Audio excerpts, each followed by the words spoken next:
ప్రతి ఒక్కరు చిరంజీవిని ఇంత గ్లామర్గా ఉన్నాడు, చిరంజీవిని ఇంత ట్రిమ్గా ఉన్నాడు, ఇంత ఇదిగా ఉన్నాడు, ఎలా తగ్గాడు. నా వ్యక్తిగతంగా నేను చేసిన ప్రయత్నాలు పక్కన పెడితే తెర మీద అంత బాగా కనపడడానికి ప్రత్యేకించి మా డిఓపి, మా కెమెరామెన్ మన సమీర్ రెడ్డి చాలా చాలా బాగా చేశాడు.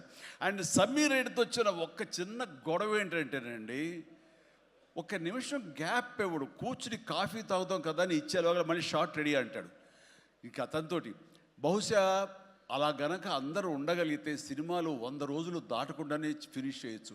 అంతటి ఫాస్టెస్ట్ కెమెరామెన్ మా శరత్.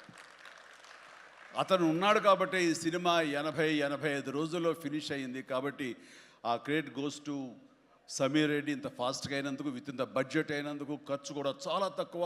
ఇలాంటి కెమెరామెన్ను మిగతా అందరూ అలా ఉండగలిగితే కనుక చాలామంది ప్రొడ్యూసర్స్కి ఖర్చు తగ్గుతుంది.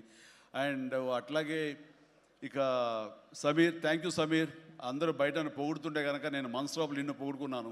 కాబట్టి థ్యాంక్ యూ సో మచ్ ఇంత గ్లామర్గా చూపించినందుకు.